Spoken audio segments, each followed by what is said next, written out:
नहीं नहीं, ये कहानी इन सारे के सारे रिश्तों की नहीं, बल्कि 2 रिश्तों में ही सभी रिश्तों के होने की है। अरे बहू, मेरे और तेरे ससुर जी की रोटी मत बनाना, मैं बना लूंगी, दिन तक ठंडी हो जाती है। बहू जो कि एक वर्किंग लेडी थी। नहीं नहीं माँ जी, मैं अच्छे से कपड़े में लपेट देती हूँ ना, आप क्यों मेहनत करेंगी, माइक्रोवेव में गर्म कर लेना। अरे नहीं बहू, मेहनत मत कर, वैसे भी ऑफिस में कम मेहनत होती है क्या, जा रहने दे। लेकिन बहू मानती नहीं, वो सास ससुर की रोटी बनाकर ही जाती है। दोपहर में खाने के वक्त ससुर जी कहते हैं, अरे बहू को रोटी बनाने के लिए क्यों मना कर दिया, क्या हो गया, ठंडा ही तो खाते आए हम लोग हमेशा से। अरे वो क्या है ना, सुबह ऑफिस जाती है, घर का सारा काम करने में वक्त लग जाता है, अरे थकती है वो अलग, तो मैंने सोचा बहाने से ही थोड़ा कम काम करवाऊं। ससुर मुस्कुरा रहे होते हैं। ये तो अच्छा है, बहू को समझना जरूरी है। वक्त बीत रहा था, घर में सब खुश थे कि एक दिन, माँ जी आप शाम को थोड़ा टहलने निकला करें, घर पर रह रहकर हड्डियां जाम होती है, पापा को भी ले जाया करिए, मैं वक्त पर तो आ जाती हूँ। बहू ठीक 5 बजे ऑफिस से घर आ जाती है। फिर चाय नाश्ता बनाकर सास ससुर के साथ बैठती, उन लोगों को सारा दिन का हाल बताती। रात को पति घर आता है। क्या बात है बेटा, ऑफिस से आकर कभी हम लोगों के साथ भी बैठा कर। अरे माँ, दिन रात काम करके मन ही नहीं करता, अगले दिन की फिर तैयारी होती है, आप और पापा ही कमरे में आ जाओ। इससे अच्छी तो बहू है, कितना भी थकी रहे, घर आकर हम लोगों के लिए चाय नाश्ता बनाना, फिर बातें करना। बहू ना होती तो हम बुढ़ा बुढ़िया तो बैठे ही रह जाते। सास और ससुर अब बहू के कहने पर शाम की सैर पर निकलने लगते हैं। सास की कई सहेलियां बनती है तो ससुर को भी कुछ बुजुर्ग लोगों का ग्रुप मिल जाता है। कैसा रहा सहेलियों के साथ शाम का वक्त? हम लोगों ने तो भाई खूब योगा किया। अरे हम लोगों को गप्पों से फुर्सत ही नहीं होती।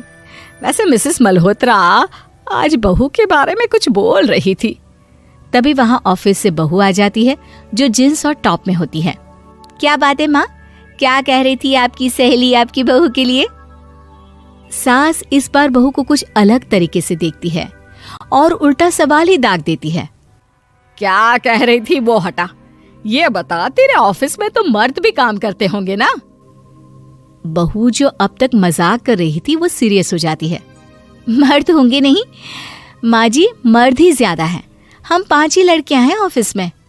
अरे तो अच्छा लगता है क्या ऐसे कपड़े पहनती हो?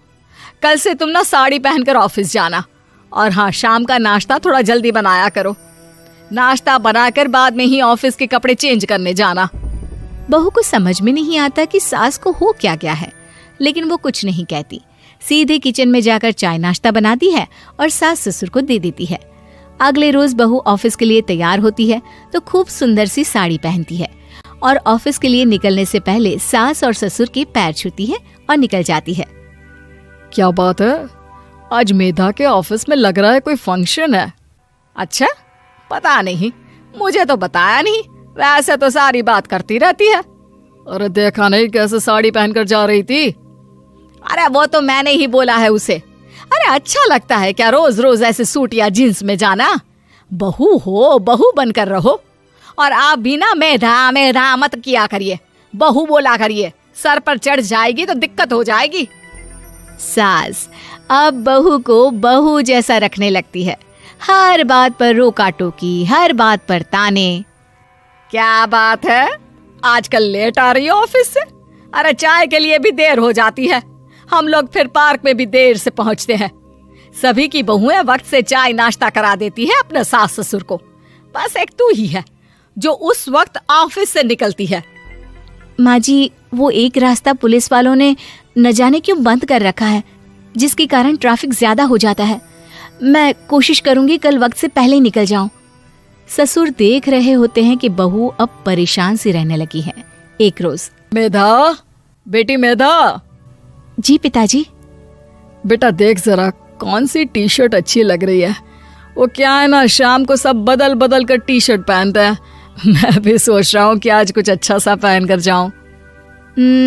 हाँ पिताजी, ये सही है, ये लाल वाली ना बहुत जचेगी आप पर।